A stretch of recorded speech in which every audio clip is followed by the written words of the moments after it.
Good morning, children. Today we are going to begin our class with a new chapter, Cooperative Society. And the topics under this is meaning and features of cooperative society, difference between cooperative society and joint stock company, difference between cooperative and partnership. We are going to start with, what do you mean by a cooperative society?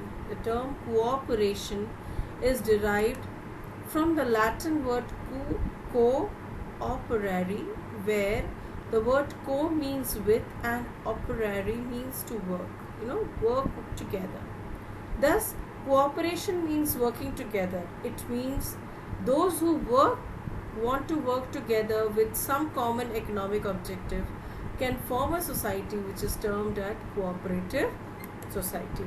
A cooperative society is a voluntary association, means nobody is forced to join it.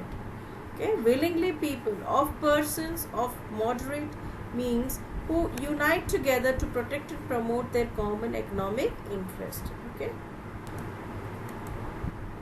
like you have cooperative society, like for example Tata Steel, they have one cooperative society where the things are available at a low price. Okay, and you get if you become a member in that society, you will get all sort of stuffs at a very low rate. Same, you have a sale company there also, which is in Ranchi. It has a cooperative society where people, they get the stuff from directly from the wholesalers and at a huge quantity, so at a lower price. And these cooperative societies are there only for the society to provide service. Their motive is not to earn money. Okay, so let's see what are the features of a cooperative society. Voluntary association. Everyone having a common interest is free to join a cooperative society and can also leave the society after giving proper notice, right? Then you have legal status. Its registration is compulsory and it gives it a separate, it also has a separate entity. Means once the voluntary organization is formed, cooperative society is formed, it will keep on running. Then you have limited liabilities. The liabilities of the member is limited to the extent of their capital. They contribute some money for the society. Only that is their liability.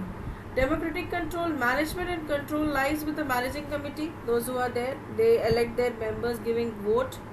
And each member has only one vote, That means he cannot give votes to all people.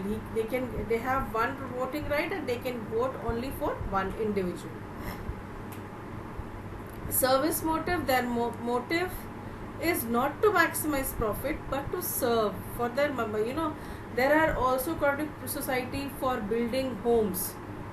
Building homes means like these people, they are from a mediocre family, they come together, they form a society.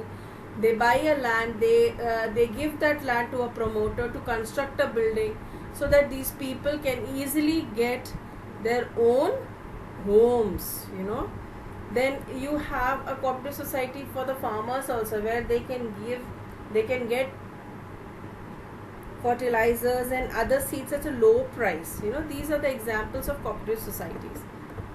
Now, state control, they have to abide by the rules and regulation framed by the government for them.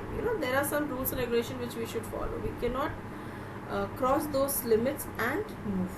Distribution of surplus, the profit is distributed on the basis of volume of business transacted by a member, not on the basis of capital contribution. Means how that member has done business for the association based on that, right?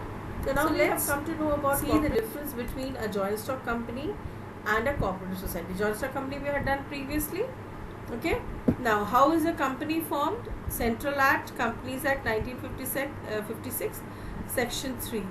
And this cooperative society is Orissa State Self-Help, and when was it started? In 2001, right? Then objectives and activities: an autonomous and voluntary association formed to carry on a particular purpose. Focus is profit. And this is also autonomous, voluntary. Autonomous means self-made. No other government control or anybody is there. They do it themselves. Okay.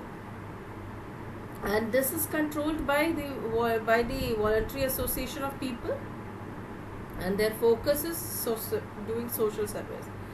Individual or corporate, members themselves, they are the promoters. Membership, minimum 2 members for a private company, 7 for a public, and maximum number is 50 for a private company, and for a public company it is unlimited. And 10 or more individuals, 2 or more corporators, together they can do the work, they can start it. Here both have the voting rights. Share not transferable, these can be transferable. And liabilities, limited liabilities, liabilities may be limited or unlimited. Next, difference between cooperative society and partnership. Meaning a cooperative society is a voluntary association of people, okay, who come together and in equity to protect and promote common economic interest. Here, partnership, 2 or more partners together. What is the main motive? Main motto of cooperative society is to provide service, and their main motto is to earn profit. Members in a cooperative society, there are minimum of 10 members are required, no maximum limit. And here there can be minimum of 2 partners and a maximum of 10 partners in banking, and business 20 in it. Okay, here the shares can be transferred in favor of the society at any time, and no partners can transfer their shares. Legal status, they are independent, and there is no difference between a partnership firm and its partner, they are together. Okay, and this was formed in 1912, and partnership, it is done under the Partnership Act. There are 5 points, basic points of distinction is necessary. Now the expected question is, define cooperative society, explain any 5 features of cooperative society, give any 5 difference between partnership and cooperative society, or cooperative society and